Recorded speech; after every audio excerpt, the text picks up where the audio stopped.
I want to start with the question almost nobody asks first. Was there a way to avoid all of this before the missiles, before the blockade, before the oil shock, before every government in the region began speaking the language of escalation? Because if you start at the end, you miss the structure. And if you miss the structure, you misunderstand why this war is now much more likely to wind down than to explode into the kind of open-ended regional conflict people were afraid of a few weeks ago. When I look at this situation, I do not begin with headlines. I begin with incentives. And the incentives here tell a very clear story. Iran entered this war weak, isolated, economically degraded, and ruled by a regime that has spent years exporting instability while brutalizing its own people. Israel entered it from the opposite direction, as the strongest military actor in the region, backed by the United States, confident that it could hit enemies hard and survive the backlash.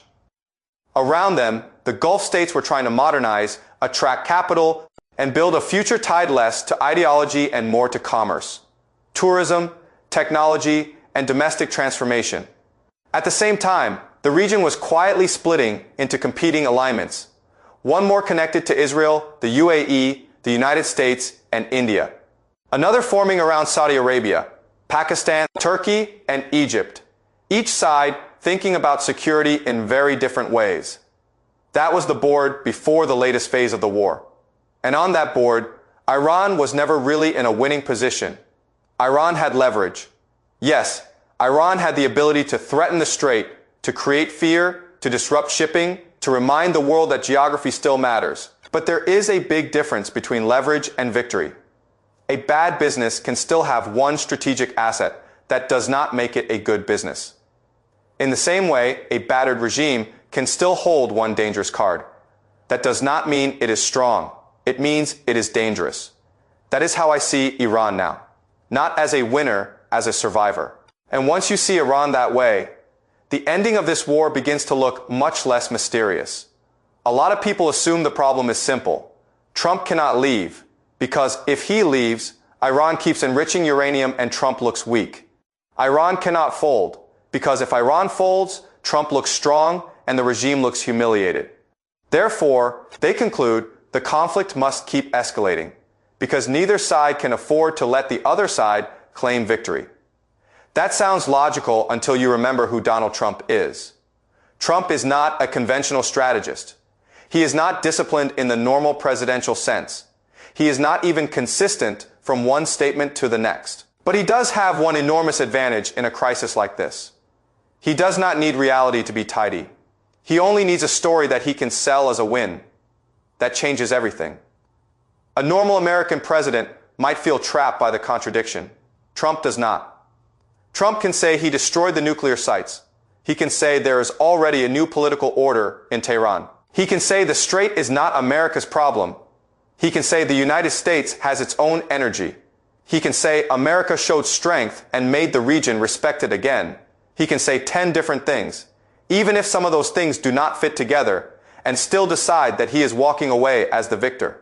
That is why I think the most important development in this war is not the rhetoric of escalation. It is the fact that Trump has already been laying the rhetorical foundation for de-escalation. He has been setting the stage to back out while still claiming he won. That does not mean he is calm. It does not mean he has impulse control. In fact, his impulsiveness is part of the danger. He reacts to the last thing he heard, the last market move he saw, the last television segment he disliked, the last bit of praise or criticism that reached him on a phone. He wants legacy. He watches markets. He cares deeply about the appearance of strength.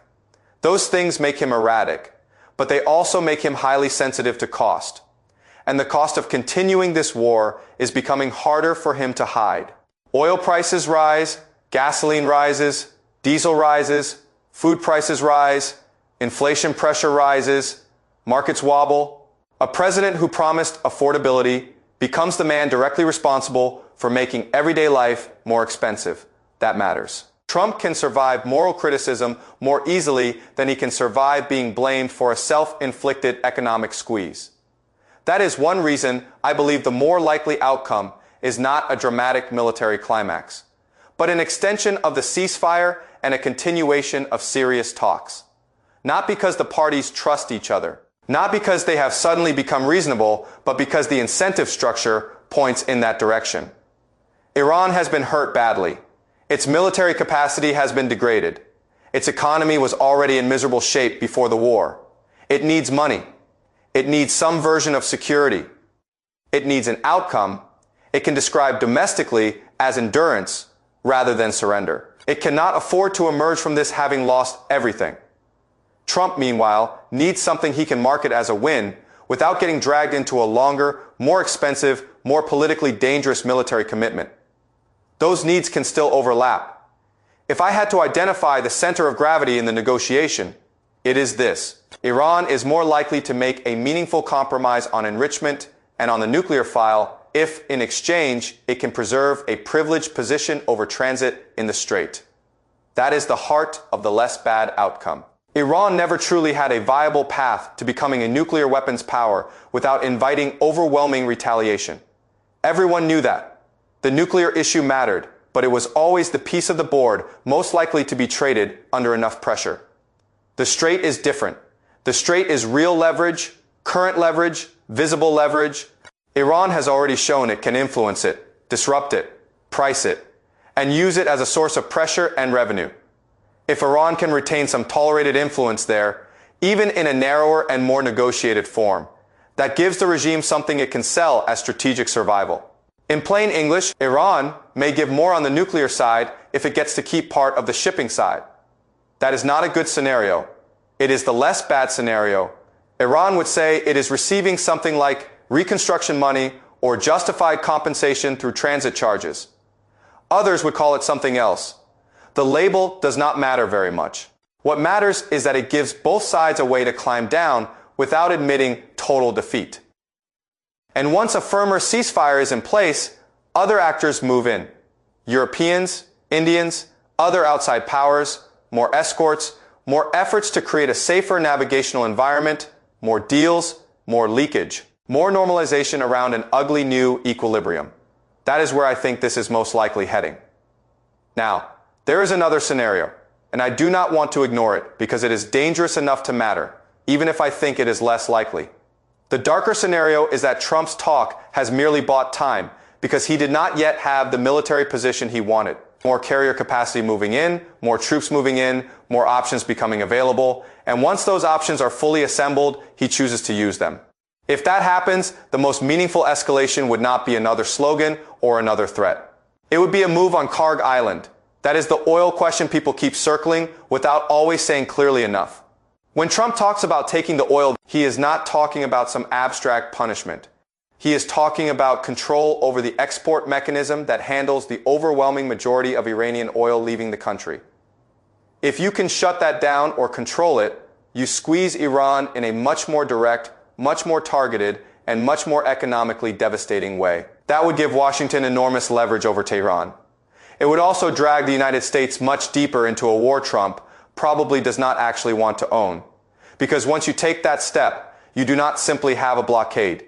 You have a more direct military occupation problem. You have exposure. You have casualties. You have a bigger footprint. You have more things that can go wrong. You have a presidency that now fully owns the escalation. And I think Trump understands that. Not in a measured academic way. In an instinctive political way, he understands that this war is his. He cannot blame someone else for it. He cannot pretend it was inherited in the same way he can with other conflicts. If he makes it worse, he owns the prices, the body bags, the markets, the headlines, and the strategic fallout. That is why, although the military option exists, I still place it below the ceasefire extension scenario. Then there is the wider world, which matters, because no major war stays local once energy, trade, and great power positioning. Get involved, Russia benefits from higher oil and commodity prices. China benefits whenever the United States burns energy, attention, and credibility in a conflict of choice. Europe looks weaker, slower, and less willing to align automatically behind Washington. The longer this drags on, the more America's adversaries gain simply by watching America spend itself. That broader reality pushes in the same direction as the immediate political incentives. It argues for winding this war down, not because the structure beneath it is healthy, but because too many influential players now see a longer conflict as more costly than a messy compromise. So when people ask me why I think this war is more likely to end than to spiral, my answer is very simple. Because the man who started it now has stronger incentives to package a retreat than to pursue a clean military victory. He probably cannot get at an acceptable price. Because Iran is weak enough to compromise, but not so weak that it has to accept pure humiliation. Because the nuclear issue is more tradable than the Strait issue. Because every additional week of escalation makes the global side effects worse for too many people with too much influence. And because history is full of conflicts that do not end when justice is achieved, they end when the least bad bargain becomes more attractive than the next round of damage. That is what I think is happening. Now, not peace, not resolution. A search for an exit that both sides can dress up as something more respectable than what it really is. And what it really is, in my view, is this. Iran is likely to give ground where it was always weakest, on enrichment and the nuclear question. If it can preserve leverage where it has proven strongest, on transit and the Strait. Trump is likely to accept that kind of ugly arrangement if it lets him say he won, kept the peace, avoided a wider disaster, and protected markets from a deeper shock. The result will not look noble. It will look improvised, transactional, and unstable, which, frankly, is exactly how most real geopolitical endings look when television stops pretending they are acts of moral clarity. That is why I think the war is more likely to end than to widen. Not because the region is becoming safer, because the incentives are finally becoming unbearable enough to force an imperfect bargain.